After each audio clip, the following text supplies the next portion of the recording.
And we're live. And hello, everybody. This is Esther Nagel of space2breathe academy.com. And I am absolutely delighted to be talking to my lovely friend, Helen Rebello, today.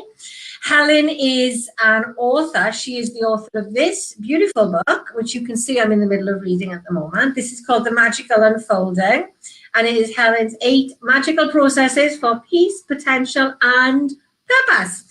And this is a beautiful book. I was very privileged to be at the launch of this book a few months ago, and it was a wonderful day in Bristol. And yeah, it's a very good book. If you are like trying to figure out who you are and what your purpose is in life, then this is a really good book that will help you to do that, and give you lots of tools to help you look into yourself in a really safe and protected and cared for way. Helen kind of reaches through the pages of the book there and gives you a big hug whenever you need it. It's wonderful.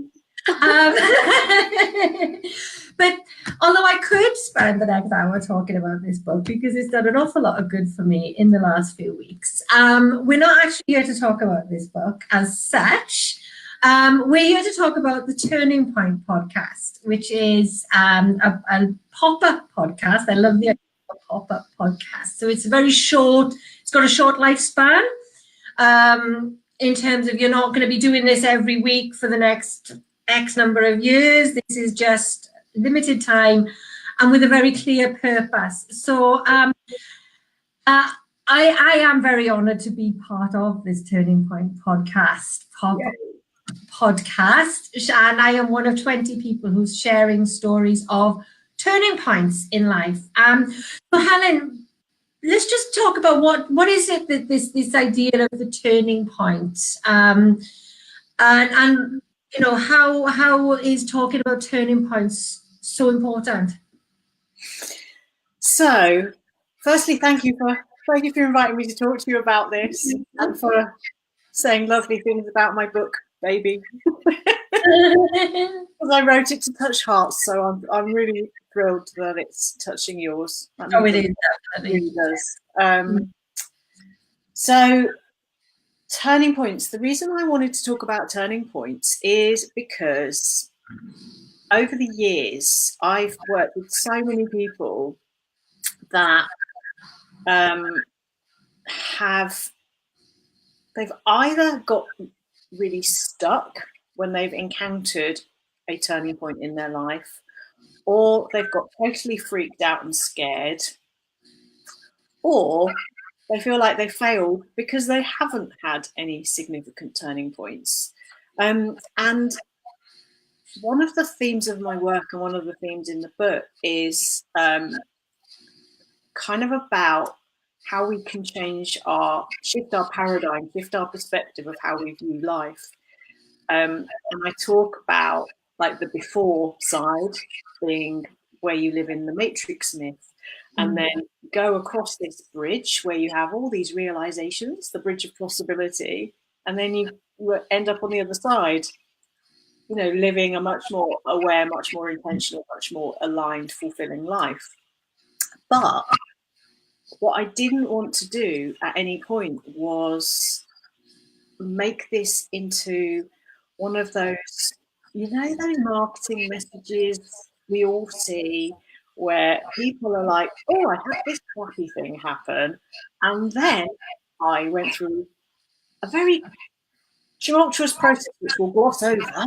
It was marvellous and shiny and wonderful, and this is the process I share with you to help you get there. I didn't want it to be like that, because what I found is that people kind of skip through from the before and the during and just focus on the shiny after.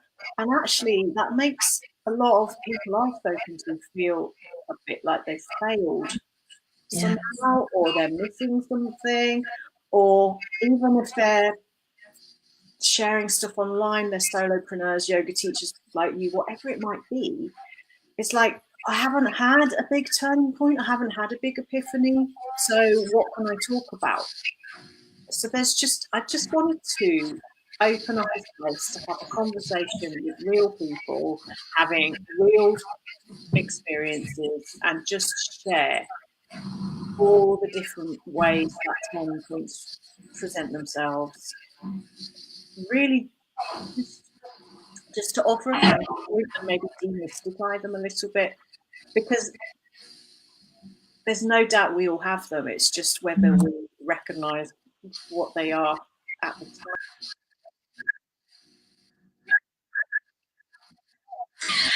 No, and I love what you said about that idea of, people you see people saying, I had all these problems, then this magical thing happened, and now my life is wonderful. Because that gives the impression that you reach a point where everything is wonderful. And even once oh, we've lost Helen. No, we've not. Are you still there? We're back. Are you back? Yes, you're back. We had a time. Yes. So what I'm saying is, you go through, you see people going through this process, and they tell you, I went through this. Like I might say, I had my turning point of I did yoga teacher training, and then I achieved some healing in my life, and I got to a better place, and you might get the impression that that's it. Then you've got to that point, and then everything's wonderful again. And I know I had a fair bit of problem with that myself, and thinking, well, I should be okay now. Exactly. And I'm not drinking anymore. I'm okay, so I should be okay. So why do I still feel lost and still feel a bit crappy and not wanting to share the fact that it didn't all feel perfect? And I think one of the things that your book shows so beautifully is we keep having these turning points. And it might be something really small, like, it might be something small, like realizing that the friends you're hanging out with aren't really the right friends for you anymore, which isn't a small thing, but it's not something that you'd recognize as a massive turning point. It's not a major crisis moment, perhaps, or it might be the major crisis. And you talk about big things and small things, but each of those is a really significant turning point in your life, and you learn through all of these little moments and the big moments, and it's an ongoing process. It's an ongoing journey, isn't it? Yeah. I'll be back.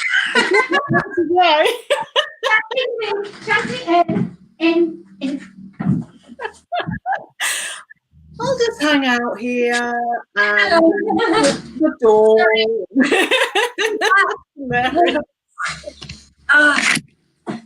Stay there. This is real life.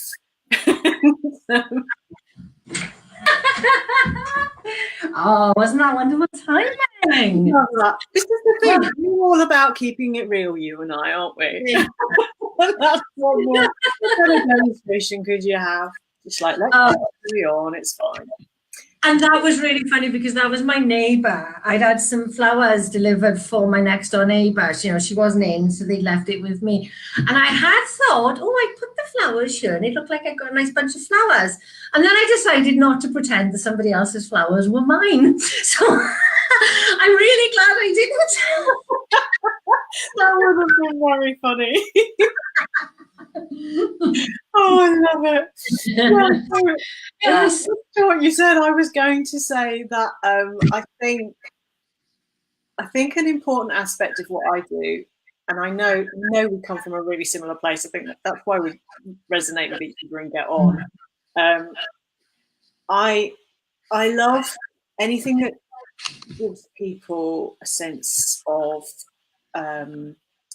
permission to just be where they are, and kind of know that it's okay to be where they are, and that it doesn't mean anything if you're struggling or you're feeling stuck. Like, everything, it's not nice to be there, but everything shifts and changes. It will pass, and we will come out the other side and see some sort of gift from it, even if that's a really tiny one and you don't see it straight away.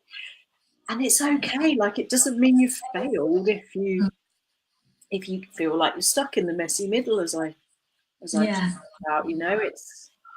it's fine, and it's fine to keep encountering those things, because we can't release all our layers of our stuff all at once. We wouldn't be able to cope. Imagine. Oh God, it would be terrifying, wouldn't it? It'd be like being Doctor Who going through a regeneration. You would feel like an entirely different person completely. In the way you have to do it little bit by bit so that you can get used to the new. Definitely, because it is like it's a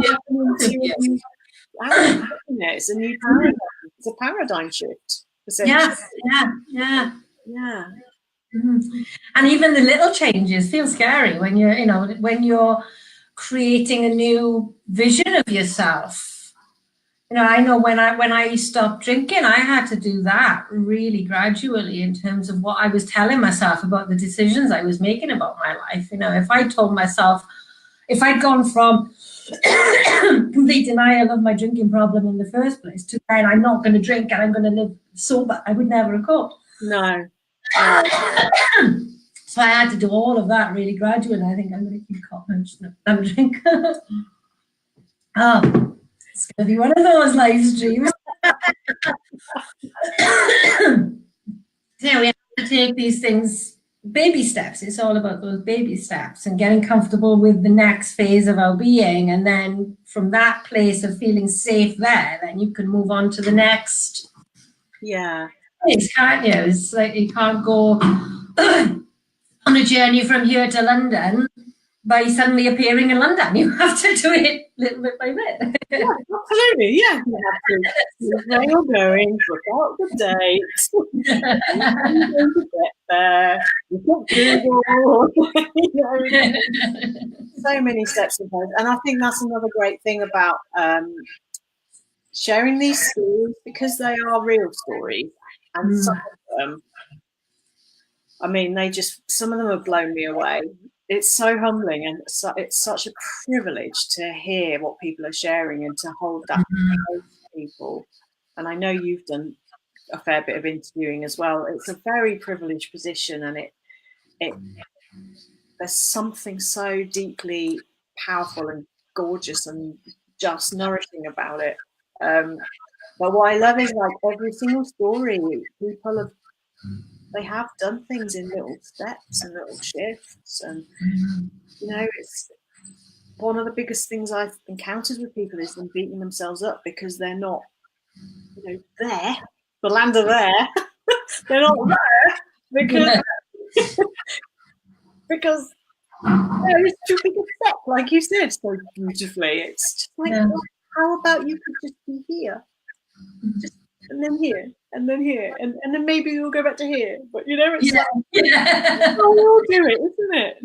Yeah, and that's a really important bit, isn't it? Is accepting that sometimes it's okay to slip back a little bit and to revisit the stuff that you thought you dealt with. And I was talking about that with Dale this morning, actually, that you think you've resolved something, and then something else will come along and show you, oh, you really haven't resolved that yet. You have comes up, but because you've gone those few steps, you've actually got more resources at your disposal to help you to actually process that in a different way once you're a few steps down the line or across the bridge. Yeah, no, definitely. And I found that with writing the book as well.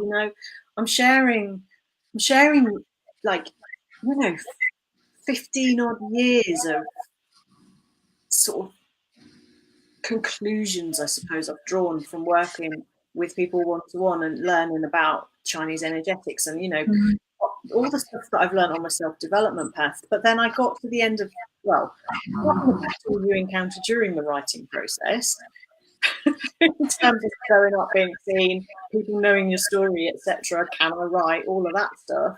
Then even once I handed the book over, a whole new level of fear came up, because it's just like, who am I to do this? And it will.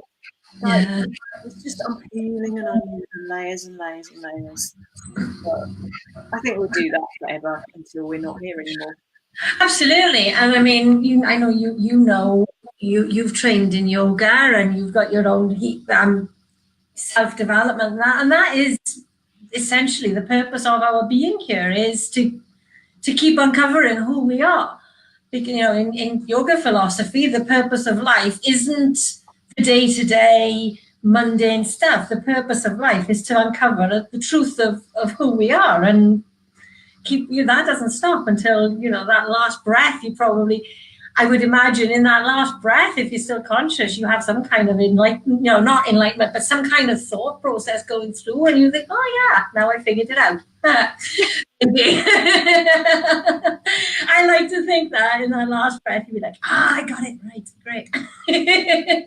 My work here is done. Yes, yeah, and maybe that's what it is. Maybe once you get there, we've done it, okay. But until we get to that point, there's always something new to learn. And I think if we're not learning, lots of people don't really question themselves, don't look at their lives, you know, just carry on living. But once you start on this path, you have to keep looking. I think once you open that box, there's no closing it again, is there? There isn't. You can't just keep plodding through life without questioning it once you've started. And it is just a constant, you find yourself like noticing your patterns and noticing how you respond to the world, and wanting to do better all the time. Yeah. That's an ongoing process. And I think once you start that, you're never going to stop. And I wouldn't even want to, because I think, you know, there's that idea of, you know, be better today than you were yesterday. Just try and be your best version of yourself that you can be, because you're perfect today. You can still grow, can't you? We can still grow. Yeah, no, absolutely. I 100% agree with you. Yeah. So with this podcast, you've got 20 people altogether sharing their stories. How did you choose the people that you asked to be on the podcast? I love that question. I didn't know you were going to ask that, but I'm so glad you asked, because I've had people messaging me saying, how did you meet all these people? How did you get them together? Basically, is there a quick way to do it type of thing? So basically, pretty much every single person that's contributing, I have connected with on a heart-to-heart basis, either by working with them as either a client or I've been their client. So some of them have mentored me, some of them I've mentored myself, or they're former teachers, or I've connected with them online and formed a relationship over the years. So pretty much everybody that's contributing is somebody that I hold in high regard, that has a really special place in my heart, that I know has huge integrity, is really here for pure service, doing their best to share what they know in whatever way that is, and they're just all beautiful souls that I wanted to share with the world, you know. So some people are people I wanted to actually celebrate and shout out more, because they're coming out into the online world more, and it would be lovely to introduce them and share them with more people. And some of them are like super established people with huge followings, but they're genuine connections. So yeah, I'm honoured actually to have every single person that's contributing been someone that's I've walked alongside really journey with, and nearly every single person I've met in person as well. Not all of them, but most of them. Oh, that's nice. Yeah, it's lovely. In this online world where, you know, you can know somebody on the other side of the world, never meet them, never actually have a conversation with them, but that is the power of that real one-to-one connection is still real, isn't it? We still do depend on that so much for our actual real relationships in the world. Thousands of Facebook friends, but you might only actually know 2 of them, and I think that's really it's important to remember that, isn't it? Definitely. the numbers, but it's actually still about the quality of the connection. Definitely, yeah, and that's a really big, important thing for me. And I think actually I'm quite proud. I'm only just sharing this because I'm only just realizing it, but I'm going to share it because it's popped into my head. So I'm going to trust that someone needs to hear this. I'm quite proud that, you know, in terms of the online space, I have a relatively small community, but despite that, you know, I probably personally know probably at least 90%. It's changing a bit now as I'm getting a bit more reach. Just coincidentally, it's all very organic. You know, and when I did this book, when I crowdfunded the book, as you know, because you were part of that whole process, I astounded myself and the people organising it because of how incredibly well I did. But it was incredible. Your campaign was amazing. Unbelievable, but it's because I value these real, genuine, heartfelt connections, and I've never done anything strategic, you know, to get that, because that's just not who I am.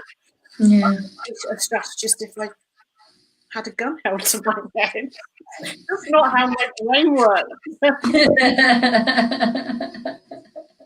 So yeah, and I think this is the same. It's beautiful. It's just lovely to be able to some of these like people I've known for years, and I'm deepening my relationship with them just through the power of having this conversation with them. Yeah. Which kind of leads me to my next question that I was thinking of really is, did you know, everyone shared either a specific story or an overall kind of, because I know I was going to tell one story and ended up telling my life story basically, didn't I? But did you know basically the crux of the stories that people were going to be sharing, or did you just know that they had something to share? I just knew that they had something to share. So because I've learned over the years to really come from my heart and not be in my head, I pretty much didn't want to know what they were going to talk about until we had the conversation. So a couple of people I've said, is there something you would like to include or something you would like to cover? But mostly I've just trusted that's going to be okay. And some of the things that people talked about I knew about already. I didn't know that would be their chosen subject, but I knew a bit about them. And others have shared things for the first time with me in this project that no one's heard before. It's just like, wow, how amazing is that? Oh, that's incredible. So grateful for that. Awesome. So how many boxes of tissues have you gone through doing this? Oh my goodness me. These are heart-wrenching stuff. Quite a lot, but also, you know, like last week I recorded I think 8 or 9 interviews in 1 week. No, 8, ended up being 8, and then I gave 3 interviews. So basically by the end of the week I was a mess because of all this heart-opening connection that was happening. Wow. Anything could set me off, you know, a petal's fallen off a flower. I was home alone all week as well, so it wasn't like there was an outlet. Oh, like this whole gamut of emotions running around, but it's partly the humble, you know, that humbling gratitude, that deep gratitude for what you're doing. It's just blows me away. So how did you actually come up with the idea of doing this podcast? Another great question. You ask such great questions. So actually, when I wrote the book, I knew I wanted to do a pop-up podcast. That was it. So that was my idea in my head that, you know, visited me and I was trying to ignore. Like, yeah. Hello, idea. Yes, we'll just visit you later. And then when I did my intention setting for the year, I actually wrote it down for this year, and then I took it out because I thought, okay, well, I've just spent 18 months with this book, relocated, renovated the flat at the beginning of the year. So 12 weeks doing that, and then I'm opening up a membership thing, which I'm not here to talk about. I don't want to talk about that necessarily just yet, but let's just say it's a big project. And I just thought, it's ridiculous to have all these big projects. I can't do that. So I dismissed it. And then I had a conversation with the lovely Ellie Trier, who is all about helping people put together community projects. But she wasn't doing that before. She'd gone off the radar for about a year, I think. And then she popped up again, and she decided that she'd love to help people do community projects online, because she's done, I think, 4 or 5 now, and I was a contributor for one of them. And we connected like way back in, I think, 2014, 2015, something like that. So yeah, she just appeared on my radar, and she was talking about all the right things, building community and connections and deepening these conversations. And that's been the call from my soul this year. Really, it's about connection, community, conversation. That's just been this call. This is how you have to move forwards. And so yeah, I just reached out to her, had a chat with her, and actually she's the one that said, I think you could maybe make this happen. And I knew if I was doing it, I wanted it to be in April, because I have a real thing about spring energies. It's like the time of year when we really start the year. I love April. I love the spring. It's like spring into action. This is the time to really move into the year and, you know, spring up. So then it was just a matter of trusting it and putting it together. She helped me outline it at the beginning, because again, like I said, not a strategist in any way, shape or form. It's just not my thing. But she helped me quickly work out all the steps I needed to do and how to structure it, that kind of stuff. She helped me flesh out what was already the idea, had been the idea since writing the book. And then I've just done the rest just like that. And it's like a lot of hours, because each interview, even though I'm trying to leave them raw in terms of what we talk about, you know what it's like, sound levels go up and down all over the place. So you kind of have to go through every single bit and edit the sound to try and equalize it, and so it takes like 2 hours to edit or something. But it's been easy. It's just flowed. It's been joyful. It's been great.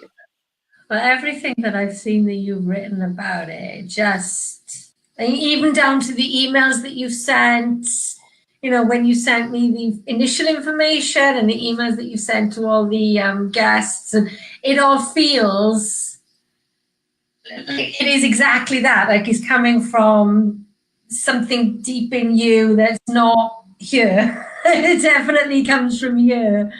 And it feels like you just flowing with it. Everything I've read just feels so like, yes. Oh, I love that. Washing over with just this lovely Helen energy. Oh, that's so cool, because that's like my experience of it, but it's hard to know if that comes across, of course. So yeah, that's awesome. Definitely does, absolutely, yeah. It's really exciting, and I'm excited because, you know, to get for mine to be out, but I'm really excited for hearing all the others. I'm going to be spending an hour a day for April listening to, and probably sobbing over other people's stories. I can't wait. It's going to be fantastic. You will definitely be sobbing for someone. Oh, it doesn't take much to set me off most days. So I think I'll be not listening to my audiobook when I walk my dog. I think I'll be downloading your podcast and listening. Yeah, good idea. Dog. It seems like that's a good. That's going to be a good time to do it. Out in walking the dog. Hopefully the weather will be nice as well. So I just really enjoy them all. Because it's spring. sun shining, and yeah, it does. I love what you said about it. You know, why you chose this time of year for that spring energy. It is such a lovely time. There's so much potential, and Yeah. of course, what you were the whole thing is about, isn't it? It's about potential. So of course, Yes, absolutely. Yeah, it's all Chinese energy based, you know. So in the Chinese energy, I know you know that I talk about this all the time. It does my head in when people beat themselves up because they've got to this time of year and they feel like they failed because they haven't done stuff. And it's like, no, you've been in hibernation time. Winter energy is about going slow and it doesn't really kick in until the end of March. This is when the shoots rise up. This is when we spring into action. It's fine. It's all good. I love it. I love it because I've been feeling a bit like, oh God, it's March already and I haven't done anything. So I love that. Thank you. My pleasure. Because we get so caught up on the whole January, New Year, new planning, and all that, and then it is like January and February are hard months to get through, energy wise, aren't they? And Yeah, yeah. you just like, I can't be bothered. It's too cold. It's too dark. It's like nature's gift is to give us introspection time because it's darker. We don't have as much vitamin D, you know, it's a time for inquiry, self-inquiry and intention setting and deepening your connection with yourself, even if in a really small way, such as choose rather than to push yourself to chill. Yeah. And I just think that it was the equinox, wasn't it? On the 21st, was it? The 21st? Yeah. And imperfectly in line with that, it was the day after that I started writing my book. I was really interested. You're talking about spring energy, and then the day after that, I actually got into action. Hadn't really cool. Yeah, so there are. It is. It's all about choosing the right time and energy. And you talk a lot about that. I mean, there's a lot of stuff about energy and the China, all the stuff you say about the Chinese medical, Chinese philosophy on the body and the mind and health, and that. It's made me want to learn it all a lot more because it's fascinating. I just love how much it takes into account not just the body but the environment and the time of year and the time of day, and there's just so much that we don't ever consider around that, isn't there? And you do have to take that into account. It's so fascinating, and you explain it in such a lovely way in the book. I did actually look up if I could do shiatsu training myself as a result of what you wrote in the book.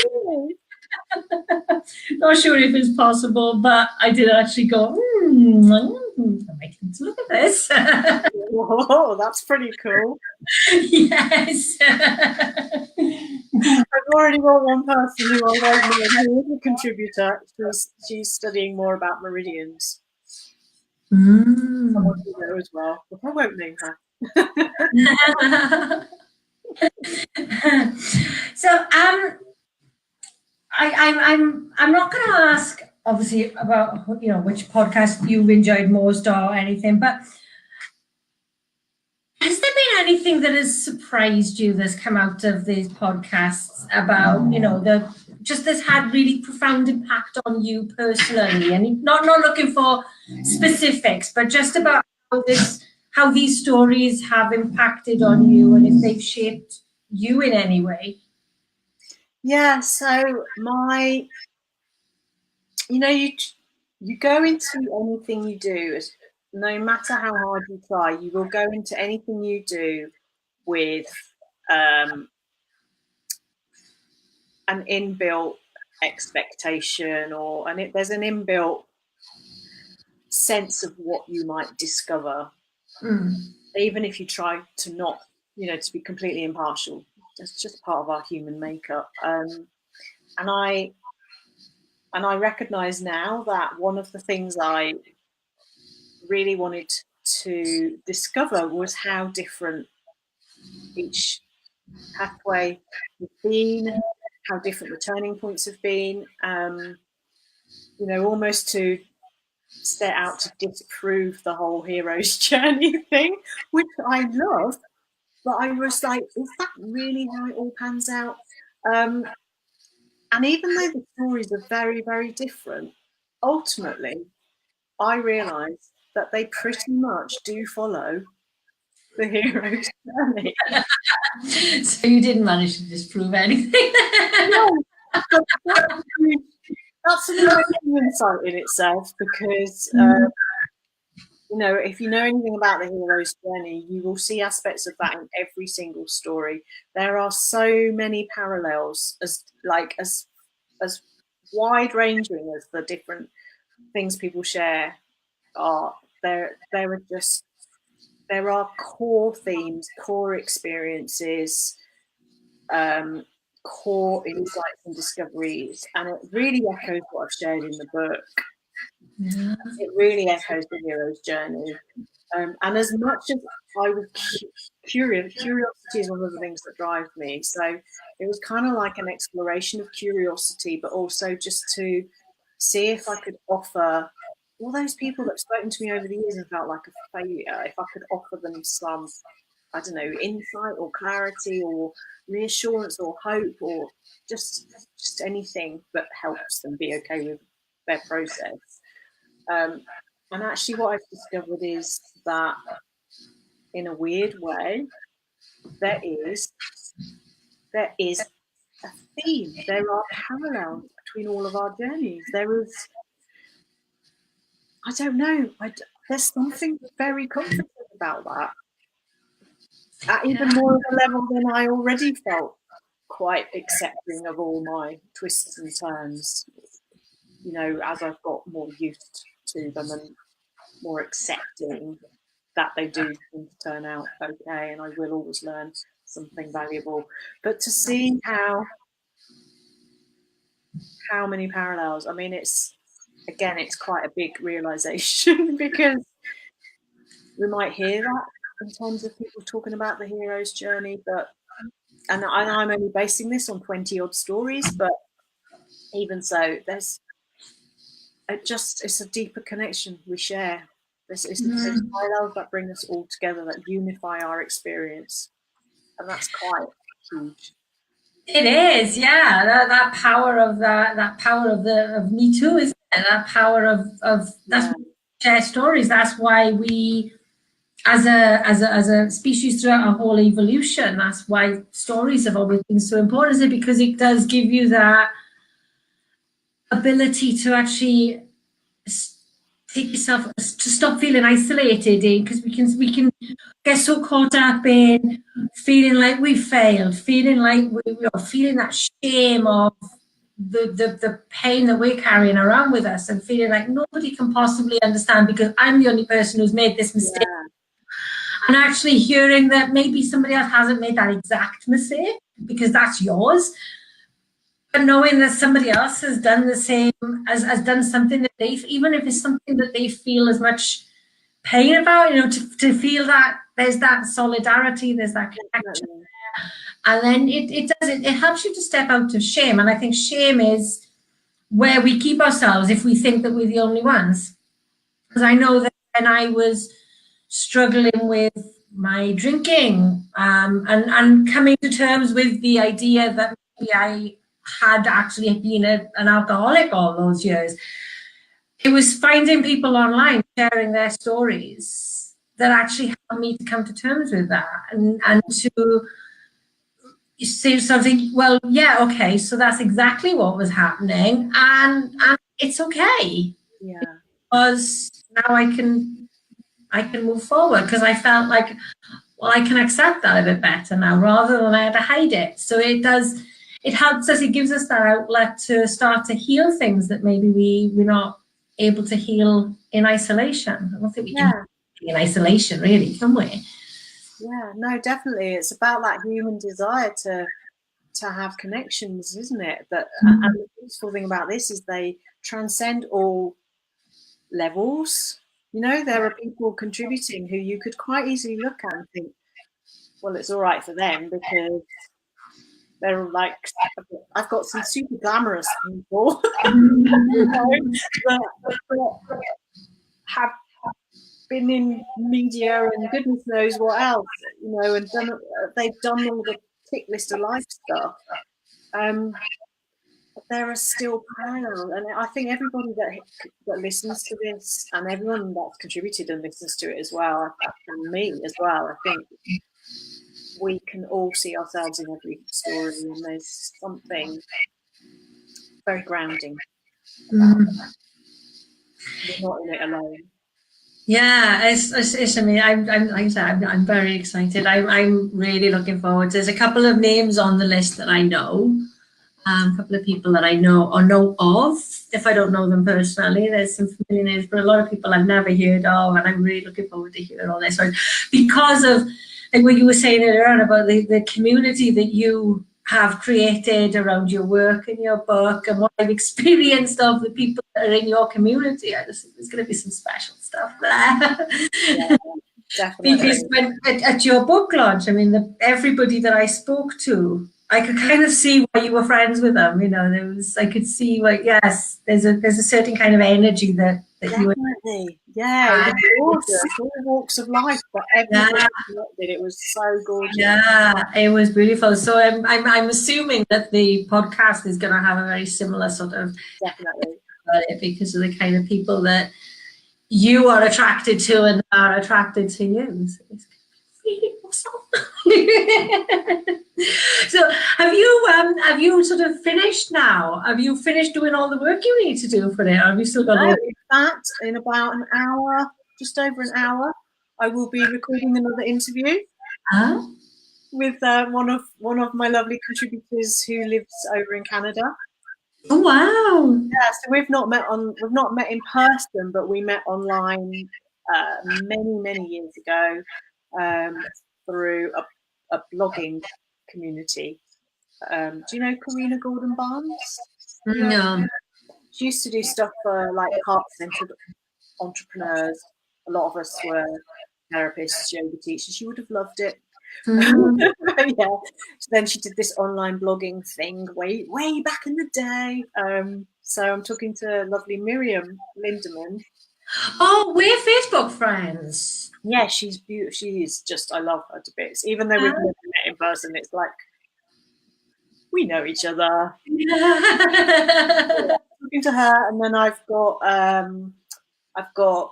still got a fair bit of editing to do. All the background bits and bobs, but that's all right. It'll happen. I'm really not stressing about it. You don't look as if you are. It's like, there are certain time elements that are happening, but it's fine. It'll get done. Yeah, I'll get it done, and I don't have to burn out in the process. I'll just No, I don't think that's the Helen Rebello way, really. Anymore. It's not. And like, there were things I wanted to do with it, but I've just had to. This is the thing. When you respect your energy and you know yourself well, what you do is you have a gazillion ideas if you're a creator. I know you're the same. And then what you do is you look at them and you go, yeah, okay, well, that's a nice to have. That's would be awesome. This is a must happen. And essentially, you have to just park the nice to haves and that would be awesome. So there are like little video montages I would have liked to have done, but is it going to add anything? Probably not. It would just be enough to have. It's probably not going to happen. It's fine. Yeah. Yeah, I'm still learning about the parking, the nice to have ideas. I'm getting there. I'm learning now. If I have an idea of doing something while I'm in the middle of doing something else, I have to at least finish the first thing. It's a big learning. Which is why I've been able to finish your book, because I'm not letting myself read another one until I finish. I call it wearing safety blinkers. Yeah, I've got a different book on my podcast, on my focus. But when it comes to actually picking up a book, I'm only allowed to read yours until it's finished, and then I'm going to finish it. So, learning who I am at last. I hear you. The amount of times I've had like 6 books on the go and not managed to finish a single one of them is so yeah. And actually, I get books finished this way, so it's a winning. I know. Focus on one thing and it gets done. My God, it's a revelation. That 25 years ago. Good grief, I'd be unstoppable. You and me both. Fortunately, we're always learning, though. Yeah. Yeah. So I will leave you to go and prepare for your interview with the lovely Miriam. It's going to be really cool. I'm looking forward to hearing that because I think we probably connected through this. I should imagine that we became Facebook friends as a result of connecting through you, I should imagine. I don't remember. I think it's because you tagged us in the post, so we added each other. So it's going to be really cool to actually listen to her story when it comes out. So you'll definitely like it. I know before we even recorded it because she's wise, deeply wise. Is she? Oh, fantastic. I will definitely look forward to that then. So would you like to tell anybody that's watching how they can find you and your podcast? Yeah, so the easiest way without people remembering complicated links, and thank you for asking, is actually if you just head to my website, which is helenrebello.com, and that's rebel with an L-O on the end, which is a really easy way to remember it and totally appropriate. Little peaceful rebel in the house here. Thank you for putting that up. Yeah, so if you go to that, you get the homepage. I've actually put a little, like a banner across the top. Okay. So that people can go straight to the landing page. And if they can be bothered to spend a little bit longer, if they click on the blog, it's the first blog post that comes up. Okay. Oh, that's a beautiful blog post. I've shared that several times. It's just gorgeous the way you wrote that. If I wasn't already involved, I would have definitely become involved as a result of that. Again, just heart on a plate. Here it is. Yes. There was a paragraph in it I remember highlighting when I shared it once because it just made my soul sing. It was beautiful. You do way with words. Thank you. So the Turning Point podcast is starting on the 1st of April and people will get it an episode every day. Is it Monday to Friday? Yeah, every weekday for 4 weeks. So it ends on the 26th of April.